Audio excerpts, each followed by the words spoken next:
seized her arm and wouldn't let go. The girl then told her travel companion, an elder sister, "Go on ahead, I need to go see my sister-in-law, who's just come." As she approached, her sister-in-law saw her and felt choked with emotion. Ying tried to comfort and to persuade her, over and over again, insisting, "This isn't a good place for you." Hence she advised them to go home. The group of them feared that the bandits might show up there, but Ying firmly argued, "There's nothing to worry about." Then she joined them as they all returned home.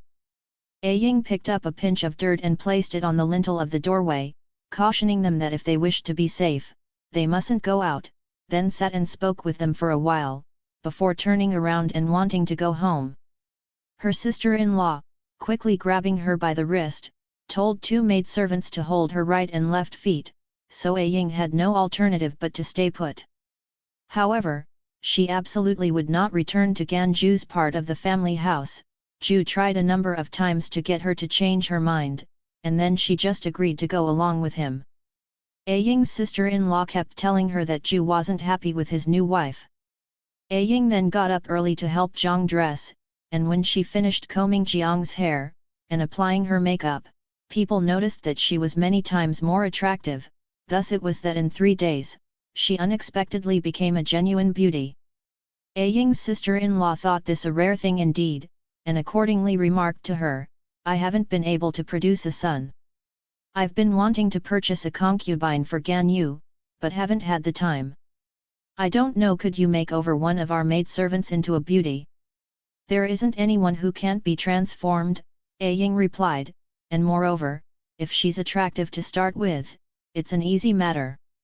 Then she looked over all of the maidservants, but only one of them possessed a dark, ugly face, indicating that she was suitable for producing a son. She told that maidservant to bathe, and afterwards to take certain powders and medicines and apply them, and thus after 3 days, her complexion lightened up. 28 days later, a glossy tone suffused her skin, till it became surprisingly attractive. As the days went by, they simply kept the doors shut and sat together chatting happily, disregarding the banditry and conflagration outside. One night, they heard noises rising from all directions, surrounding the house, and determined that they should stay where they were. In moments, they heard men and horses outside their gates making an uproar, and after a succession of such chaotic clamors, they all left. The next morning, the Gan family discovered that the whole village had been burned and looted, till it was virtually demolished. The bandits had searched for groups of villagers, found everyone hiding along the waterways or in mountain caves, and either killed or captured them all. Thus the Gan family valued Ying's advice even more, and in their eyes, she was a goddess. All of a sudden, Ying told her sister-in-law, "I came here only to show that I hadn't forgotten all you'd done for me, and to help alleviate your worries about being separated from your husband in violent times. Brother-in-law Yu is on his way home now, and since my presence here, as the saying goes, no longer matters, I'm superfluous now. Hence, I'll be leaving, though I'll see you again if I can seize an opportunity." "Will my husband return safe and sound?" asked her sister-in-law. "As he draws near," Ying replied, "he'll face a great catastrophe. Since elder sister Qin received his gracious assistance, it's no one else's business, and she'll certainly take care of it, so you can rest assured that he won't be harmed." The sister-in-law imposed on her to stay overnight, but before daybreak she had already gone. Ganyu was returning home from eastern Guangdong when he heard about all the turmoil taking place there, and proceeded to hurry twice as fast. When he ran into bandits on the road, he and his servant abandoned their horses, though each of them kept the gold they had tied to their waists, and they hid themselves in some thorny bushes. A mynah bird landed on the thorny bushes and spread her wings to hide Yu and his servant. Gan looked at her foot, and noticed that there was a toe missing, which he thought rather strange. In moments, a mob of bandits surrounded them on all sides, circling the dense undergrowth, seemingly searching for them. The two men hardly dared even to breathe. When the bandits finally began to disperse, the mynah bird soared into the air and flew away. Once they arrived home, everyone described the things they'd seen,